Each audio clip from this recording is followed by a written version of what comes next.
My name is Wally Sarkisian with our friend Harut Sassounian. Today we're going to talk about HyeID after this.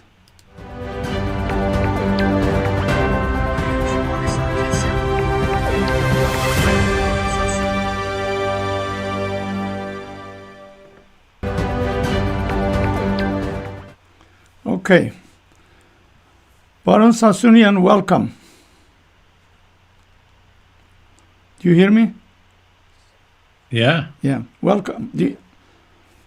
Okay, so about this HyeID, you have been talking about this for years now.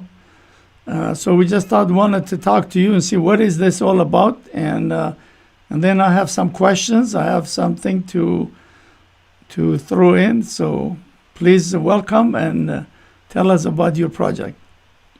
Well, Wally, thank you for the invitation. It's always a pleasure speaking with you. Basically, let me give a little background. We all know the situation of Armenians everywhere in the world, in the homeland and also in diaspora. But let's start with the diaspora. As time passes, the younger generation grows up. They, little by little, they get distance from the community, from their culture, language, heritage. So every community around the world, as it has happened in centuries ago in different countries, we end up losing the community in the diaspora. It doesn't last forever unless special efforts are made to preserve the culture.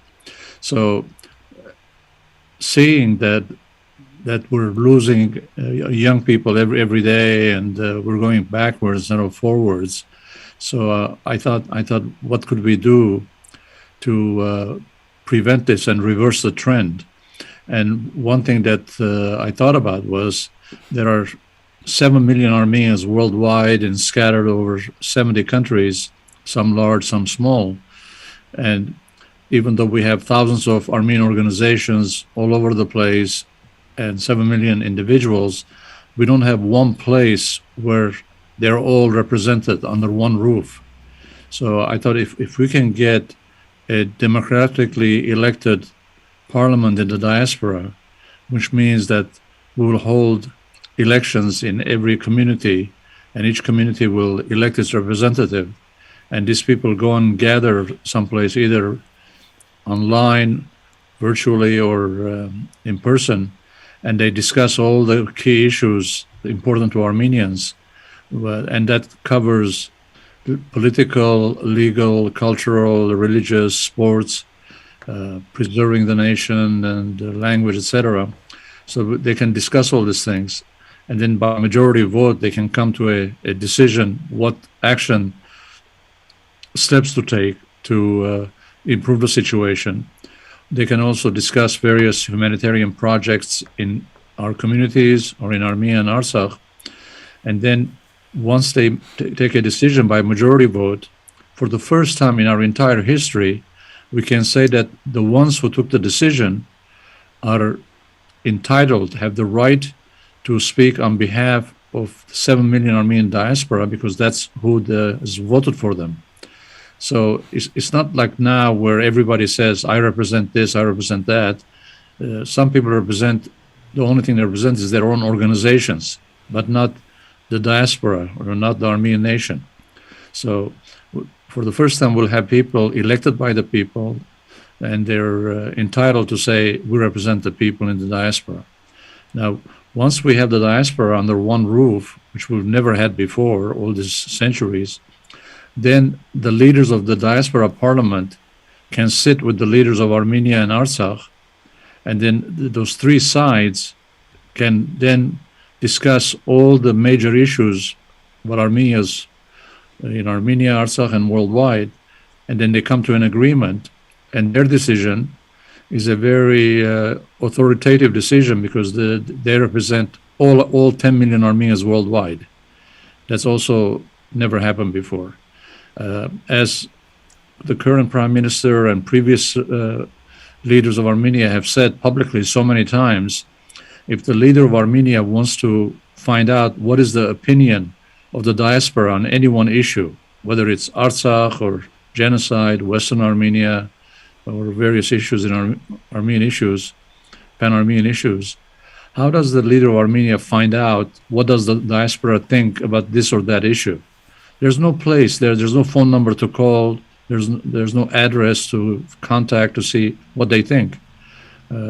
Constantly, Armenian journalists, when they interview me, they ask me, what does the diaspora think about this or that? I say, well, how will I know? I don't know what 7 million people think.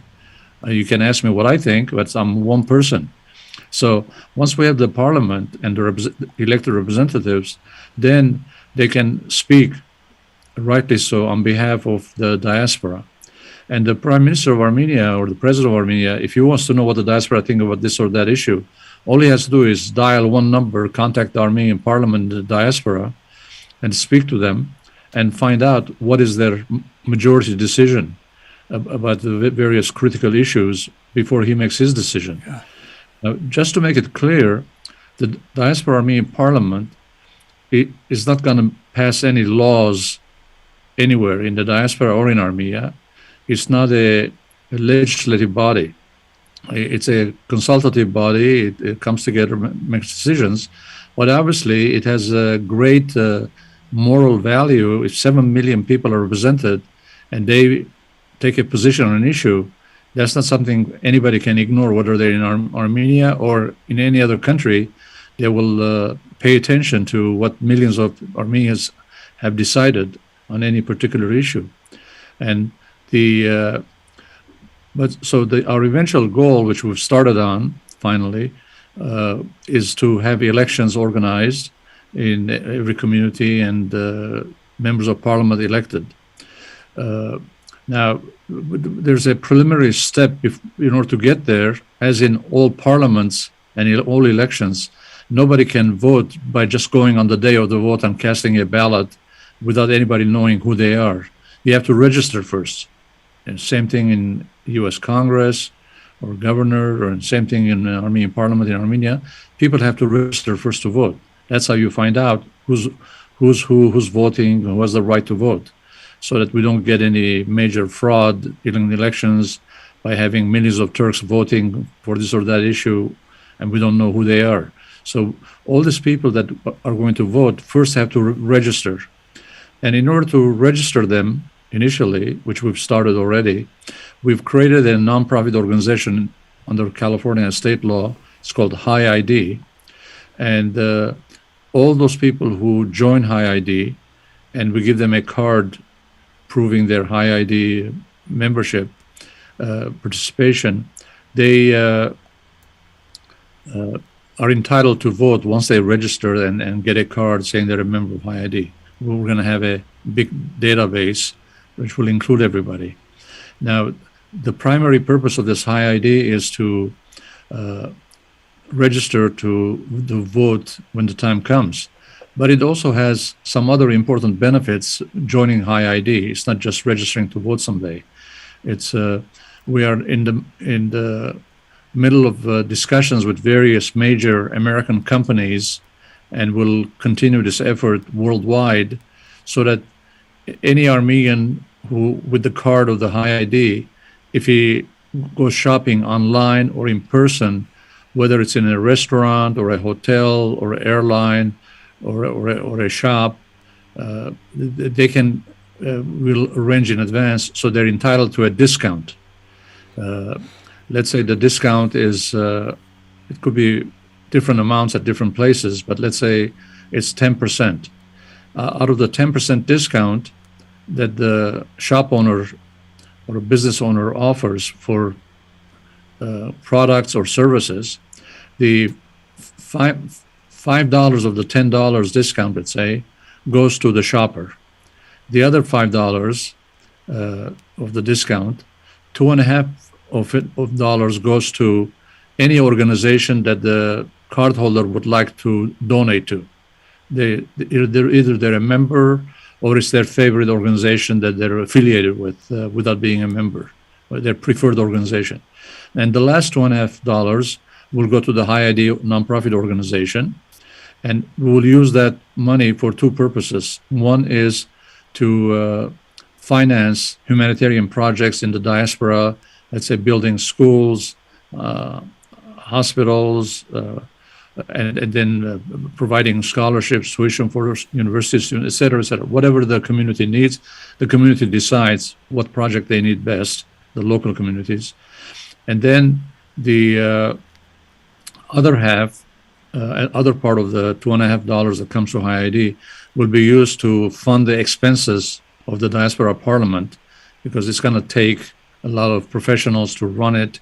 They gather, there's a lot of logistics, technology involved. So, because what we don't want to do is what we Armenians do all the time, and we're all fed up with it. Every Armenian organization constantly is asking for money, doing fundraisers, and then it never ends. Even if you get enough money one time, there's then money runs out, then you do it again and again. It's very tiring, time-consuming, and waste of time.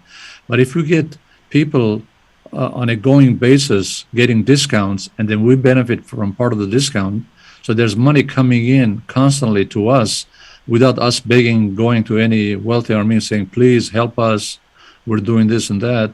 Money will constantly be coming, so we'll have a reservoir of funds that we can use to fund our operations and humanitarian aid. So I'll stop here, and then we'll continue. Okay, well, let's look at your executive director board. If you could explain, I can read their things are so small. You are the chairman, and then you have secretary, vice chairman, chief information officer, financial officer, treasurer. Right. We have treasurer. We have a small group of very dedicated, committed Armenians from all sides of the community. This isn't, I know Armenians are very suspicious. They think this is a secret plot to take over this or that. There's no secret plot. All these people are kind enough to devote their thousands of hours of their family lives, business lives to the cause, so that we can organize the Armenians in the diaspora. And it's not, we're not affiliated with any one political party or association or church or anything else. These people, many of them belong to different groups, different parties, different Armenian organizations, and they have only one thing in common besides being Armenian, that they believe in this project, and they're devoting their time and effort to make it happen. And it looked to me all of them have definitely more qualification than the Prime Minister of Armenia, for sure. Thank you. So what mechanism, I have a couple of questions, but so we go one by one. What mechanism you have to prove those people are Armenian or wherever they live? What mechanism did you put in place? Okay, that's a very important question, because, as I said earlier, we don't want Turks or other hostile people joining in and sidetracking our decisions in their favor and against Armenia's interest. So that there are a couple of technical ways of doing it, which we've started. One is when somebody applies, one or two Armenians that we know have to vouch for them, so that they are Armenians. Oh. And they also have to go on the website, HyeID.org. If they go on the website and it says how to register, when they put in a lot of information there, their address, their email, their profession, their education, place of birth, ancestry, etc., and then we can see who they are. And then there's and we recently also found out that there's a company that at a small fee per person, they track down people from around the world, and they check the address they put. They go on the computer, they verify their address, and they verify their identity. And so we want to be as careful as possible. It's not always easy to say who's Armenian. Obviously people like you and I, we have Armenian names and we speak Armenian, and people know us. No one's going to question whether we're Armenian or not. But some people do not have Armenian names. Some people do not speak Armenian at all. and it gets a little more difficult to try to track these people down and their heritage and their ethnicity. But we will do our best trying to verify that they are Armenians. Pashinyan, neither his first name, neither middle name, neither last name is Armenian. So how do we know he's Armenian besides being prime minister? I'm just kidding, you know. We just assume he is. I have no reason to doubt he's not Armenian. Just kidding. That becomes political. Right. So, so the other thing is, which is I read a little bit through your website, is that anybody could become member, any Armenian, whether they're from Hayastan or diaspora. Now, my concern is there. To me, it has to be, diaspora has to be somebody who was born outside Armenia, not someone who packed his bag, left Hayastan, came, and then 10 years later he decide, well, he's gonna go, which is we see, like even the Pashinyan, the Zare, I guess his name's, whatever his last name. Right, he ended up going repatriate. There is a guy named, you know him, Armin Sahagyan. He went back to Armenia. So how do you manage these things? Well, it's really, this part is very simple because we're trying to form a parliament for the diaspora Armenians. So only those people who live in the diaspora are entitled to vote or become candidates for parliament. Those who live in Armenia and in Artsakh, they cannot vote because it's not right to have people in Armenia vote for a parliament member in the diaspora. So only diaspora Armenians can vote. Now, to give a little more detail about diaspora Armenians, we consider a diaspora Armenian anybody who lives out of the year at least 6 months outside Armenia and Artsakh. So if you live outside of Armenia, and it doesn't matter what kind of paperwork documents you have, you can come as a tourist, you can be illegal, undocumented, you can have a citizenship or this or that country, you can have a green card, whatever is your legal status, it doesn't matter to us. We go by residence. If you live in the diaspora most of your time, then you're entitled to become a candidate, and candidates have to be over the age of 18. And also, in order to vote, you have to be over the age of 18. Other than that, we don't have any. You have to be Armenian, and you have to be over age of 18 to elect or be elected. Is there any renewal or expiration date, stuff like that? No, there's no expiration date. The only issue that has come up is if somebody joined, anybody can join, even if they're under the age of 18, they can't vote, they can't be elected, but they can be a HyeID card holder, and then when they become 18, they can run for office or vote. I see. So we have entire families joining with their young children, and we give a card to the children. Of course, it has the card as the baby picture. When that kid grows up, becomes a teenager or adult, we'll be happy to give them a fresh card with a fresh picture, so they don't carry with them a baby picture all their lives. Well, I think you guys look like you guys did your homework. This is probably lots of things, lots of thinking, lots of changing happens, so which is good. But I'm just my concern is I don't want, because we know, like even just simply on internet, Pashinyan, for example, has lots of fake accounts they created on Facebook. They attack you, they do this thing. So I'm just worried, like again, I say Pashinyan because it could be someone else. It could infiltrate the organization. Right now, we heard that Pashinyan is going to set up this guy who is commissioner for diaspora, saying diaspora is old, we need to go create a new diaspora. So they have their own plan what they're going to do, how they're going to mess up diaspora. We don't know, but they have a plan. So I'm just concerned, the government, they have the financial means, they have the security mean to infiltrate and cause something, you know. So, I mean, just concern.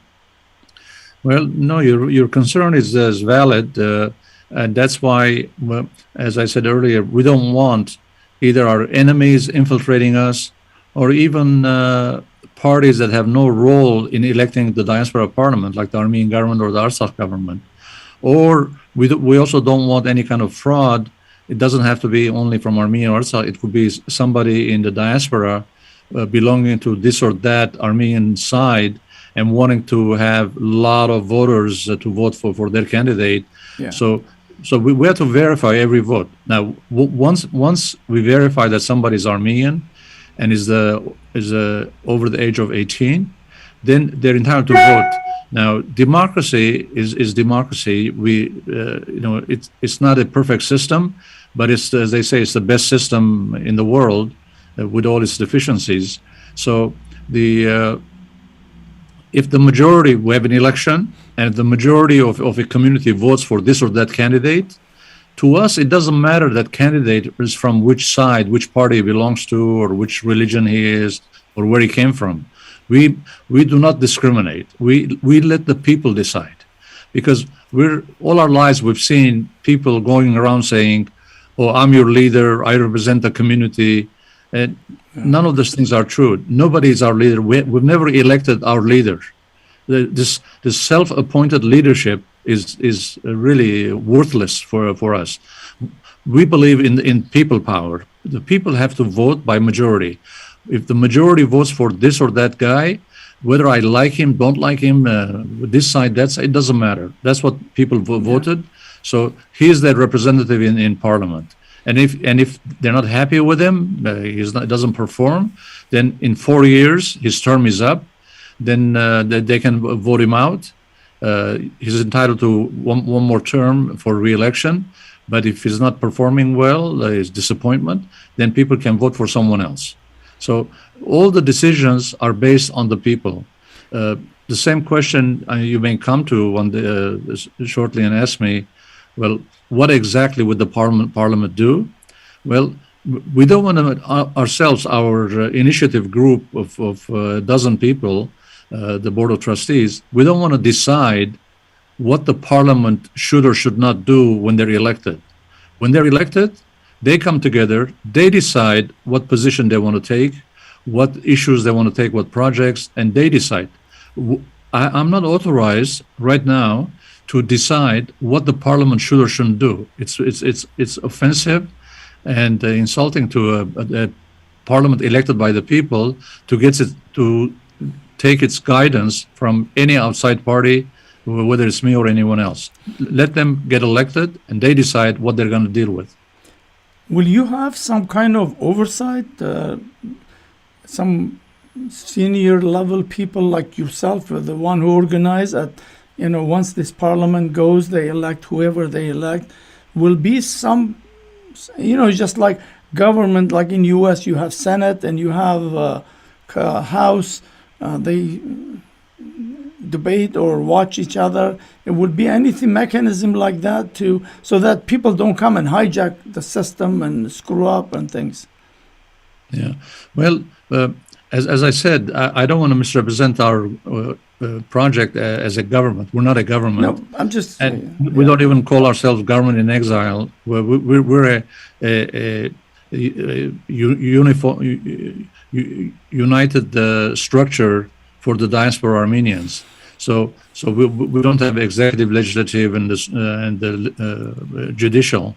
But as I said, we have the HyeID, we have the executive board, and we have the board of trustees, and then we have the parliament, and the parliament will elect its own leadership. So you have those executive will remain. Yeah, the HyeID leadership will continue. Okay. And we're the ones who are raising the funds for the parliament. So we will have sort of indirect influence over the parliament, but not telling them what to do. Correct. But people will register through us. So we're the gatekeepers for the parliament. And even us right now, we're not elected by the people, but when we get enough, we have enough members, the the people will vote to elect the executive board of the HyeID. So that's also decided by the people, not self-appointed people saying I'm in charge. Yeah, well, as long as you have some kind of control or watchdog, that's good enough. Do you know how many? When did you launch this? How long has this been going on? Well, we launched a year ago, and to be honest with you, and we all know the situation. Well,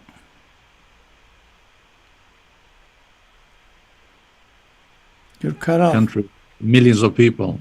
It's not easy, and that's why what you're doing today we appreciate very much, because it's helps get the word out that we have this plan, this project, and we have a website, we have Facebook page, we have formed a Glendale chapter where people meet weekly and they attract other people to come.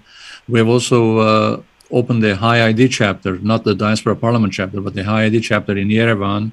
And we have also opened an office a couple of months ago at the Marriott Hotel. So any diaspora Armenian who goes to Armenia, either staying in Marriott or just going to visit, there's a HyeID office on the first floor. They can go and talk to the people there. We have employees there. So it's a struggle. When I talk to people, some people get very excited, very positive. They want to immediately join, and they go, wow, this is very impressive, exciting. But we also have Armenians who are the opposite. They complain and criticize everything. And those who usually do nothing, they're the ones who criticize the most, but they themselves don't take any initiative. I tell these people, listen, you don't have to like what we're trying to do. If you don't like it, tell me what is your idea of how to improve the situation of Armenian diaspora. Yeah, exactly. And if you come up with a better idea, I will abandon my idea and follow you. Yeah. Because our purpose is to help our people, not it's my idea or your idea. It doesn't matter whose idea it is. It should be an idea that helps the Armenian people stay Armenians and strengthen Armenia, etc. So it's not an easy task. It's very difficult. And I also say, if it was really that easy, this would have been done a long time ago. Nobody would have waited for us to come to this earth and get this idea and start doing it. The fact that it hasn't been done for decades or centuries, it means that it was very difficult. Yeah. And there have been some attempts in the past which have failed, but we're doing our best to do it. It's just that what I don't like is when people say, oh, this is impossible. Yeah. There's nothing impossible in this world. There's easy and not so easy, difficult things. This is also difficult. We realize it's very difficult, but it's not impossible. If people, I cannot by myself or my group come up with a diaspora parliament. The Armenian people in diaspora, they're the ones who would want to have a diaspora parliament. If the people want it, it will happen. If they don't want it, and just only a few of us, it won't happen. So people saying it's impossible, I say, well, let's make it possible. Let's work together. Yeah. So obviously there is a fee when someone wants to join, right? Yeah, well, it's a very nominal fee, and it's only one-time fee for a lifetime. Those who live in the Western world, Europe and the United States, North and South America, it's about $15. That's the cost of the printing the card and mailing the card and processing. And those who live in Armenia, it's 500 dirhams, which is like a $1. Obviously. So when you say people living in Armenia, I'm just confused. Can you qualify? Yeah, well, again, let me remind everyone, we have HyeID, which is a discount system, and also a system to have questionnaires and opinion polls to ask people what they think. But the ones in Armenia, they cannot vote for the parliament. So but they can become member, but they can't vote. Yeah, it's a limited membership for. To be part of the discount system and part of the polling system, and also meet people that from their same profession, that they can exchange opinions. If somebody wants to do business with somebody on a particular line, they can find out who's in that same line. Lawyers can find each other, doctors, engineers, business people. They can communicate with each other. So it has many other benefits. The idea is great idea. We're always talking about this for years now, but the idea is great. But we'll see how the implementation will. Everything is like idea is good, but you guys not only idea, but you guys put it to work. It's operational. So you just need to get people to join. Yeah, well, you're absolutely right. Initially I came up with this idea 10 years ago, and then started talking to people, to organizational leaders, et cetera. And then some people said, oh, it's very exciting, let's do it tomorrow morning. Some people said it's impossible. But I listened to all sorts of people. I went around different countries and lectured and met with community leaders. And again, I got all sorts of reactions.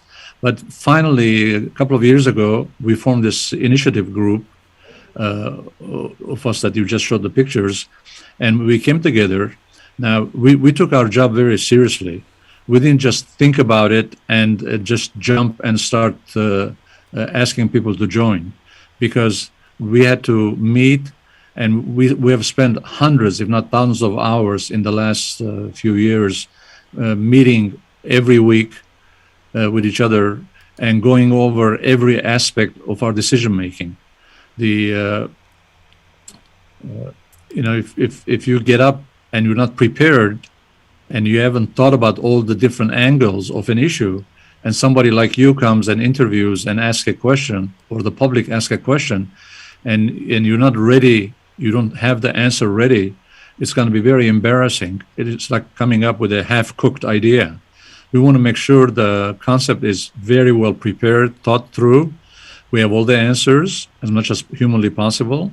And then if we hear, we think we're ready. That's why we've gone public. We issued a press release announcing our initiative. And I've discussed this idea with a lot of leaders of our Armenian organizations in the United States. I went to Armenia, presented to the Armenian government. And we're not against anybody. We're not for anybody. We're here to do good for the Armenian nation. We're not a political party. We're not a side. As a representative of HyeID. You cut off again. A non-partisan group. We're a non-profit. So now, when the parliament gets elected, and they sit down and discuss various issues, some of them will be political. Then they have the right to take a decision and an action on any issue they want, including political issues. But I'm not doing this as a partisan Armenian, regardless of whether I like somebody or don't like somebody. I do that in my private life. I happen to be editor of a newspaper. I give my opinion there, but I give my opinion there as myself, as an individual, not as HyeID leader. So we welcome everybody from all sides. Everybody should feel welcome. It doesn't matter who likes who gets along with who. Every Armenian diaspora, 7 million, they're all equal Armenians. They all have one vote each. So we're all equal Armenians. There's no good Armenian, bad Armenian. I like this side, that side. Whether you're pro-Pashinyan, anti-Pashinyan, pro this, pro that, it doesn't matter who you are. As long as you're Armenian, you're welcome. So, voting, have you guys tested anything, how it works, or not yet? No, not yet. What we want to do is, let me explain the voting plans. If you're trying to form a diaspora parliament, you need to have a huge number of registered members or cardholders to vote. If the number of cardholders is very few, there's no point. It's laughable to have election and say that now these few people that we have elect a community representative. People will laugh at us, and they'll be right to laugh at us. So we're waiting to get a large number of voters. like our first initial goal is to get 150,000 people from 10 different regions of the world, not all of them from one region, so that we have elections simultaneously in all these places. Now, if we're successful, God willing, the 150,000 will become 500,000, 1 million, 2 million.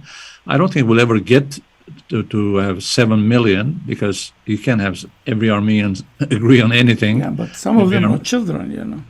Yeah, some are children, but some say, no, I don't like this, I don't like that. Armenians are very individualistic, hot-headed, and no Armenian listens to any other Armenian. We all are chiefs, no Indians. So we will never have the notion that we're going to have 7 million, but we want to have as many of Armenian community as possible. One other thing which is important to mention, right now, even though we have a large number of Armenians, 7 million, but if you look at the details of the activity of the 7 million, about 3 to 5% at most of the 7 million are a member in any Armenian organization, whether it's political party, cultural, sports, religion, etc. So we have 7 million Armenians, we constantly say that, but you only have 3 to 5%. Very small number of Armenians active do some kind of a activity as an Armenian, for the Armenian community.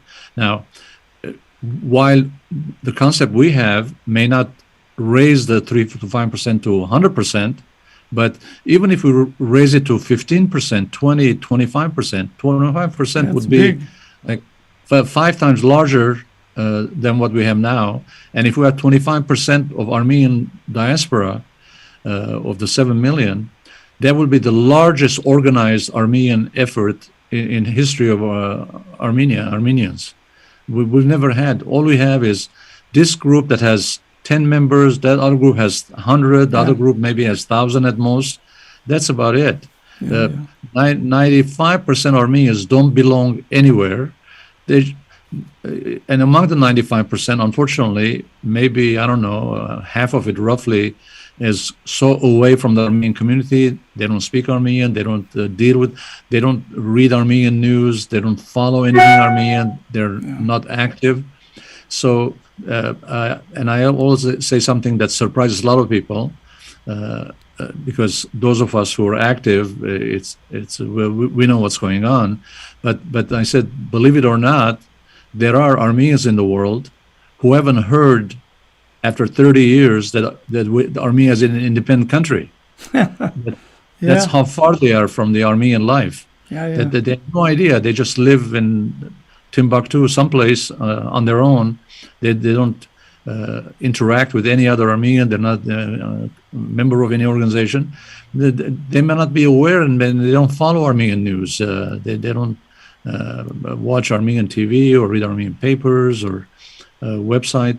They're just they're lost. And now those that are lost, it's going to be very difficult to attract them to this cause, because we probably won't even be able to reach them, because God knows who they are. Some of them, their name are non-Armenian, won't even know they're Armenian. They may not know they're Armenian, and we don't know they're Armenian. But at least the other half, who are Armenians, who care about being Armenian, and they may not be a member of an organization, but they have Armenian families, Armenian children, they speak Armenian to each other. Some of them send their kids to Armenian school, some of them go to church, some join on April 24 Armenian marches on genocide. That's a good time to go there and sell them the card. Yeah, that's a good idea. I didn't think of that, but when there's 100,000 people, yes, you can. I don't know if they're gonna still do it, because now Armenians are Pashinyan divided so much, so everybody probably gonna go different corner do it. That's unfortunately. Yeah, well, I mean, we're trying to do just the opposite. I mean, like yesterday, somebody wrote to me saying, "Oh, why are you doing this? You're dividing the Armenian nation." I said, "No, I'm just the opposite. How? I'm not dividing. I'm uniting the Armenian nation. 7 million individuals is no good for us. We can't do anything with that."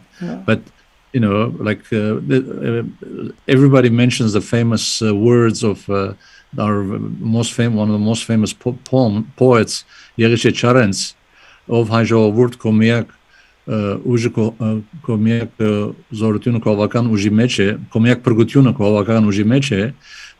Armenian people, your only salvation is in the collective power, in your collective power. So that's what we're trying to do. We're not trying to divide. God knows we have enough divisions, and it's time to unite them under one umbrella.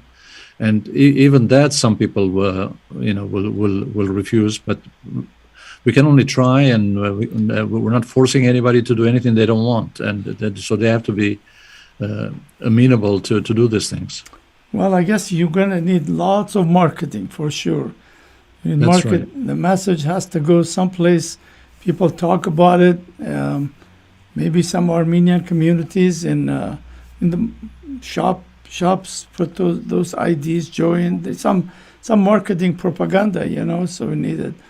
But idea is good. What people have to lose, like $15 nowadays, like 2 coffee, and so that's not going to stop someone. But I hope this message get through and people listen to it. But I, in a negative side, I grew up learning about Armenians. If you recommend any project, they have 3 words. Che, chilna, chelnaliki. Is this, those people are so negative about, if I went tomorrow and said somebody, I'm going to start this kind of things, are you crazy? They can say, why would I do? Who's going to watch, So there is some segment of Armenians in every society, obviously. They have this, like I was 18-year-old, I started my business. When I was saying I'm going to start business, my friends were all laughing at me. They couldn't believe it until they saw this big sign in my shop, They realized, whoa, this guy's not kidding. So I learned with Armenians, but I think enough push, enough propaganda, enough marketing, this will work, and I think it should work. And it's a good concept. We all could learn what Australian Armenian thinks, what they did. So there's so many things you could learn, and maybe there is 10 Armenian in Calcutta need some kind of help. People don't know about it. In fact, a guy called me, sent me a message from, I interviewed him, I don't know if you've seen it, from Sweden. There was this Azerbaijani, Swedish media. They were Azerbaijan manipulate them, took them there. The entire page was pages after pages after pages. They were showing all how Armenia destroyed their monuments, stuff like that. Took them there, they wined them, dined them. And so the Armenian, one guy, he woke up and got all Armenian up in Sweden. And the woman who did the propaganda forced him to resign. Now the company is in big trouble. So they got together, they did it, So I didn't know about it, he called me and we made... Wally, let me tell you an experience I had. Several years ago, I went to Lebanon to give a lecture. And while I was there, and I know very well the Lebanese Armenian community. It's a well-established community, even though they're going through great difficulty at this time. But it's an established community. It has solid organizations, religious, the Catholic state is there, the political parties headquarters are there. So I went there, and while I was there, I thought, well, since I'm in Beirut, and let me see if I can get together all of the leaders of the different major organizations and talk to them about the Diaspora Parliament and see what they think. When was this? When? This is maybe, I don't know, 5-6 years ago. Oh, okay. So they helped me. They invited all the different leaders. So we were in a hall. There were 50 different leaders of groups there, And something very, and I knew I had a difficult task because when you're trying to give a new idea to a well-established community, it's more difficult than a new community that's looking for ideas. In Lebanon, they're not looking for new ideas. They're happy with what they have. So even though I knew that I was facing the challenging community, but what I didn't expect is before I even got up to say a word, one guy got up and said, "Mr. Sassounian, we're not interested in whatever idea you have. We're happy what we have, and we don't want to do what you're suggesting." And this is before I said a word, so he doesn't even know what I'm going to say. So I kept my cool, fortunately, and I told him and the rest of the people there. I said, "Thank you for your comment, but let me ask you a question before I explain my project. Here's my question. Are you happy with the way the community is now, that every day we're losing the young generation, we're losing the language, the cultures, customs, etc.? If you're happy, then there's nothing to be done, that we're going backwards every day. But if you're not happy, then I have an idea of what to do. If you don't like my idea, it's fine with me. If you have a better idea, please come up here and give me your formula of how we can save the Armenian diaspora and strengthen diaspora, and then I'll follow you. I'm not married to my idea and exclusively and to listen to nobody else." So this guy was very honest. He got up and he said, "No, I don't have an idea. I also don't like that community is little by little dissolving, and so I'm willing to listen." So I got up and spoke for like half an hour, explained everything that I just explained to you, and something shocking happened, which I didn't expect. When I stopped, and also I answered questions from them, at the end of the event, all 50 people got up and gave me a standing ovation. Wow. So I thought, wow, it's very impressive from a community like in Lebanon, where it's an established community. If they do not resent or reject an idea like this, so we have hope that maybe it will work, and we'll do our best trying to make it work. Well, maybe you should travel all the world, every day from France and other places. Coronavirus is not helping the travel. I know. I'm stuck at here. I was even thinking to go a couple of days, Cabo Lucas, a little bit warm weather. It's cold here, and but then this new virus came up, so it's just, yeah, I agree with you. Well, I really thank you, and if you have a last word, say whatever you want, but this is great idea, and I hope every Armenian will join. Even if you don't believe it, you don't do it, just throw your $15, get the cards, at least you are part of Armenian community. So it would be a great thing. I mean, I have to go register. I better, before I lecture other people, I need to go do it. That's... You're welcome, Yuwali. And my last word is I urge everyone, like you did, to go to the website, HyeID.org. You see the name on the screen, HyeID.org. It's right here. HyeID.org. Go there, look at our bylaws, our plans, and the registration form.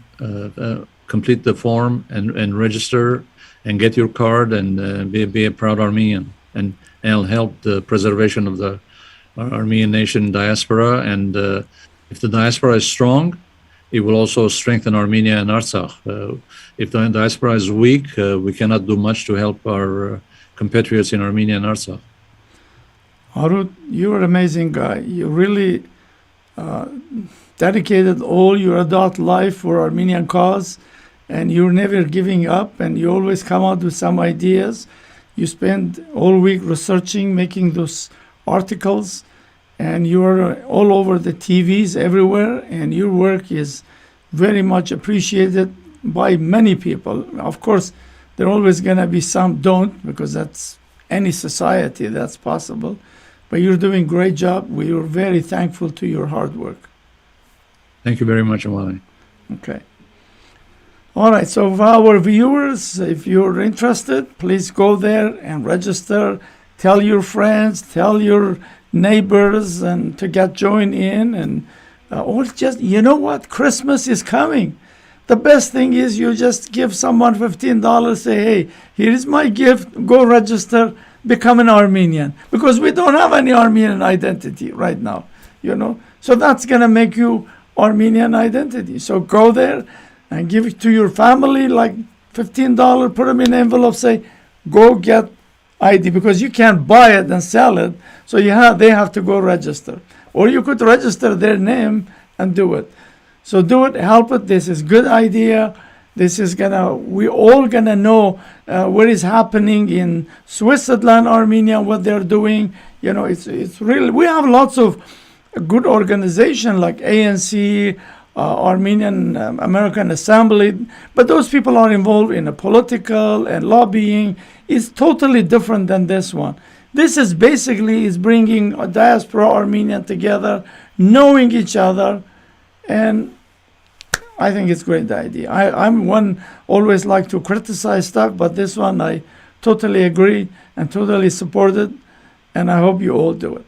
Thank you for watching, and we'll see you, I think, Wednesday we have somebody, and then we just continue with those episodes. Harut, thank you again. All the best to you. Thank you. You're welcome. My pleasure.